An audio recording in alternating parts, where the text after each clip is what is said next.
Eh bien, salut à tous, c'est Yannick, et cette fois-ci je viens vous faire une vidéo sur du Legacy. Alors avant de commencer un petit peu cette vidéo, je viens vous dire que je suis très content de ma chaîne, que ça fait à peu près un an qu'elle est là, il y a un certain nombre d'abonnés. On fait en sorte de se déplacer sur de gros événements tels le Bazaar of Moxen ainsi que les Grands Prix afin de faire des interviews sur les decks des joueurs. Alors j'ai réussi à en faire notamment sur beaucoup de Legacy et principalement avec Julian Knab qui était le vainqueur du BOM 2013. Donc ça m'a fait bien plaisir. En tout cas, j'espère que ça vous plaît, ce que je vous produis, que c'est de la plutôt bonne qualité, et on va essayer de continuer comme ça pour l'avenir. Alors, le deck Legacy que je viens vous présenter, il s'agit d'Omni Snake. Il s'agit tout simplement de la continuité du deck qui a été très joué pendant de nombreuses années, c'est-à-dire Snake and Show. Donc, je rappelle le principe du jeu de base, c'est de pouvoir poser sous Show and Tell une grosse créature, donc Griselbrand, ainsi qu'Emrakul. Et en plus de ça, bénéficier du plan attaque furtive, donc sneak attack, de payer un rouge et de mettre en jeu gratuitement une de ces deux bêtes ou les deux bêtes pour pouvoir attaquer directement et il est sacrifié à la fin du tour. Donc, pourquoi la continuité du jeu? Alors, le jeu a décidément envie d'inclure la carte qui a fait naître Omnitel en Legacy, c'est Omniscience. Un enchantement pour 10 qui vous permet de tout jouer gratuitement sans payer de mana. Donc, pour pouvoir inclure cette formidable carte, il a fallu cutter certains éléments du jeu Sneak Show de base, donc en gardant ces cartes cruciales. On a cuté donc un Griselbrand, un Emrakul, ainsi qu'une Sneak Attack. Parce que parfois, il faut admettre que le jeu piochait soit trop de bêtes, soit trop d'éléments pour mettre la combo, et on avait du mal parfois à aligner les deux en même temps. Ce qui se passe avec Omniscience, ça permet d'éviter un des plus gros problèmes que le deck a toujours rencontré, c'est-à-dire Caracas. Alors, du temps de Progenitus, on était moins sensible à Caracas, étant donné que Progenitus ne le craignait pas, mais quand Griselbrand a remplacé Progenitus en 2012, malgré le fait de pouvoir piocher 7, des fois on n'arrivait pas toujours à régler la partie, et Caracas, elle seule, suffisait à nous faire perdre. Donc, ce qui se passe avec Omniscience, c'est qu'on pose sous Show and Tell Omniscience, et on essaye de caster, de trouver Emrakul, grâce à Griselbrand. Donc le trigger se déclenche, et on a accès à un tour supplémentaire, ainsi qu'une attaque directe, sans devoir passer par Sneak Attack. Ce qui se passe, c'est quand on faisait Show and Tell Emrakul, et qu'il y avait Caracas en main, ben on pouvait pas gagner. Donc c'était un gros problème. Donc là, avec Omniscience, Caracas ne nous pose plus vraiment de problème, étant donné que il nous le bounce, mais dans ce cas-là, on peut rejouer encore un tour. Et donc, Caracas perd grandement de son intérêt grâce à Omniscience. Et c'est vraiment ce que l'on cherche à obtenir.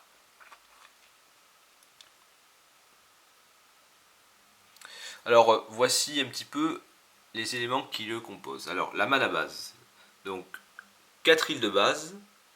Alors les listes en jouent à peu près 3, moi je préfère en jouer une quatrième pour vraiment être sûr d'avoir le bleu assez rapidement, sans prendre de Wasteland. La montagne qui permet d'activer Sneak Attack toujours sans prendre Wasteland. Moi personnellement je joue des steam vents, des conduits de vapeur. Donc ce qu'il faut savoir, c'est comme le jeu est bicolore, on peut se permettre d'éviter les îles volcaniques. C'est aussi un bon argument pour si, comme vous aimez jouer le jeu sans devoir dépenser trop cher pour une volcanique, avec des steam vents, ça peut marcher quand même. Il faut noter aussi qu'avec l'arrivée de Kaladesh, le land bleu-rouge Canal du Belvédère, qui est le Skarsland bleu-rouge, vous permet de jouer dans les premiers tours vos spells sans devoir fetcher et ça vous handicape pas forcément. Ce petit land qui coûte à peu près 5-6 euros, c'est facile d'accès. On a bien évidemment les fetch, donc 3 Scalding Tarn. On peut se jouer avec 3 Scalding Tarn dans ce jeu, c'est possible. 2 fetch bleus et un fetch rouge. Les lotus pétales, ainsi que les simian guides spirituels. Alors, comme on a gardé principalement le plan Sneak Attack, vous verrez dans ma liste que je ne joue pas de Cunning Wish, qui permettent de ressembler à Omnishow et d'aller chercher des cartes de side. On a remarqué que c'était un peu lent, et donc on a préféré, suite à ça, favoriser Sneak Attack. Donc, les pétales et les guides permettent, quand on est en plan Sneak Attack, de pouvoir piocher cette carte avec Griselbrand, de pouvoir choper sa source de rouge pour pouvoir mettre en jeu la deuxième bête de sauce. C'est intéressant vu sous cet angle parce que si on a été obligé de lander pour partir en combo avec Sneak Attack, parfois c'est un problème parce qu'on ne pourra pas toujours avoir notre deuxième bête et il faudra attendre un tour pour pouvoir tuer complètement l'adversaire. Aussi on notera que le guide spirituel Simiest est une de 2 pour 3 et ça permet des fois de cycler en bête de 2 histoire de mettre la pression quand il n'y a vraiment rien en face et pour tenter de mettre une petite cloque à 2 ou à 4 contre les adversaires. Alors je joue aussi des veines de cristal, un land assez budget. Qu'est-ce qui se passe avec ce land? Ce qui se passe, c'est que il permet d'ajouter un mana incolore, et si vous le sacrifiez, vous en ajoutez 2.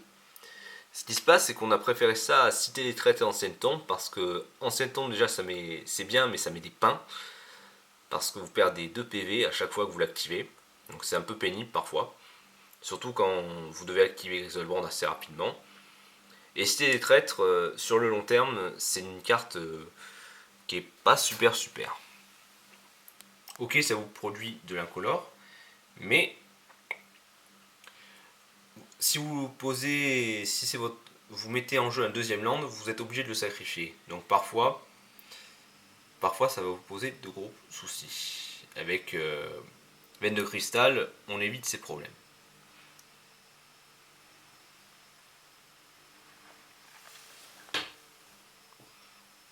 On a une petite batterie de contre, de protection. Alors ma liste en joue un peu moins que prévu, vis-à-vis de toutes les listes qui ont perfait. En fait c'est simple, les guides à la place c'était des spell pierce. Sauf que j'ai préféré mettre les guides pour aller un peu plus vite.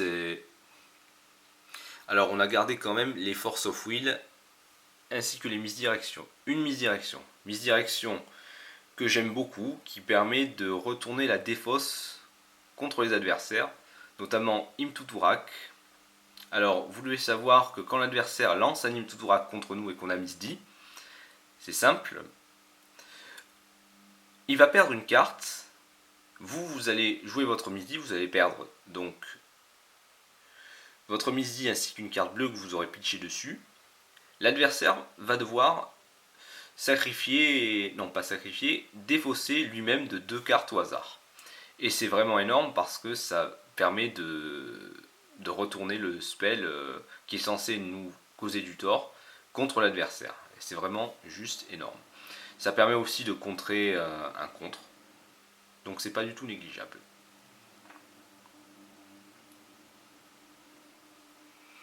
Ensuite, classique, Brainstorm, Ponder, ainsi que Preordain.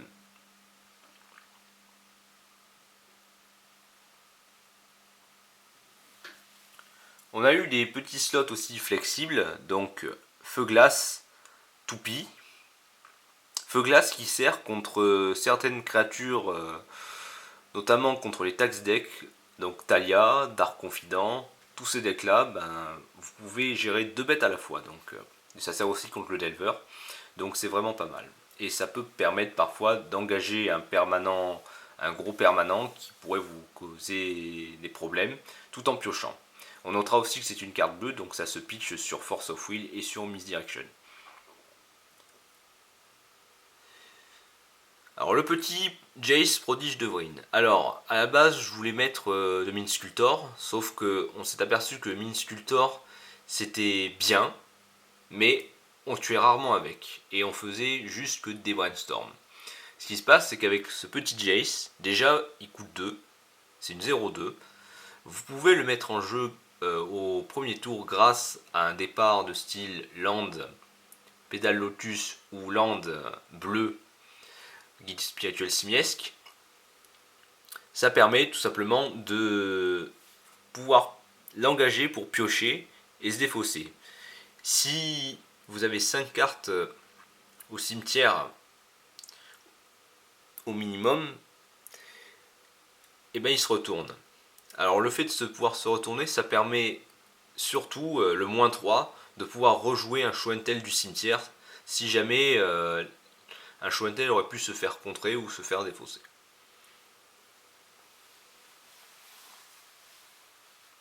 Ensuite, Pyroclasme, tous les tax decks qui m'ont posé des problèmes au BOM, les jouer main deck, c'est vraiment super. Donc ça permet de gérer des cartes pénibles comme Deathrid Shaman, Dark Confident, Delver, Talia, Noble Hierarch, on en passe, je les passe parce que la liste est tellement longue, on ne peut pas tous les citer.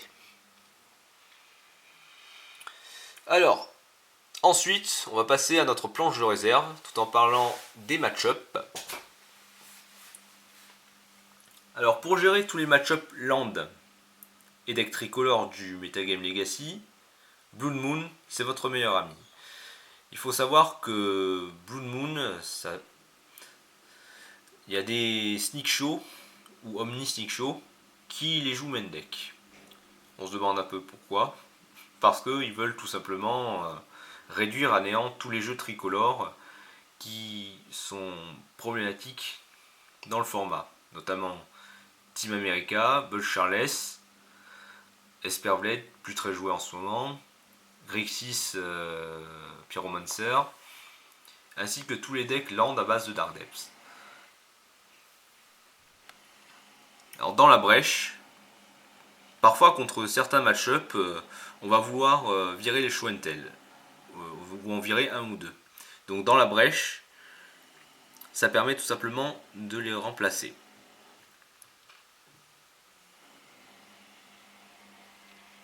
Ensuite Pyroblast, contre les match-up contrôle, les match-up bleus, notamment Miracle Control, Tempo Trash aussi, c'est vraiment pas mal.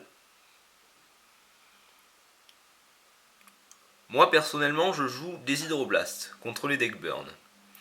Parce que j'ai tendance un peu trop à rencontrer aussi. Donc ça permet de gérer facilement, plus facilement ce match-up qui peut vous voler des games et c'est un peu pénible parfois de se faire voler des games à cause de ce match-up là. Bon, plus sérieusement, ça peut être remplacé par 3 Spell Pierce et un Boseiju, selon vos choix. Les Pitting Needle. Les Pitting Needle qui ont une utilité versatile et qui va pouvoir permettre de gérer plusieurs cartes à la fois. Donc vous allez vraiment être très content de les rentrer. Les cibles principales, il y en a tellement, mais on en notera au moins 3. Contre Miracle, les toupies. Du coup, vous virez votre toupie pour rentrer les aiguilles si vous êtes contre Miracle, tout simplement. Ça permet aussi de gérer Thespian Stage de Dark Depths, qui est vraiment trop pénible, ainsi que n'importe quel Planeswalker qui soit. Notamment Liliana, jouée dans June, Jace, jouée dans Miracle, ainsi que Bug Charles. Et voilà. On notera aussi que ça gère Caracas, votre ennemi numéro 1, si vous n'êtes pas parti en mode omniscience.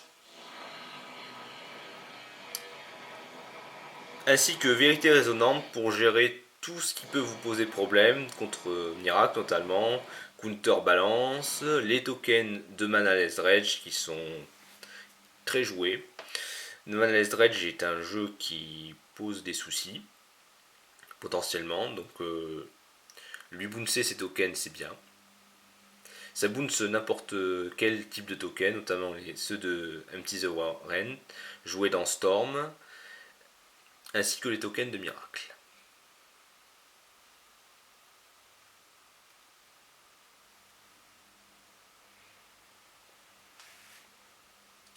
Voilà la présentation du deck Legacy que je joue et que j'adore vraiment, car c'est quasiment mon deck préféré du format.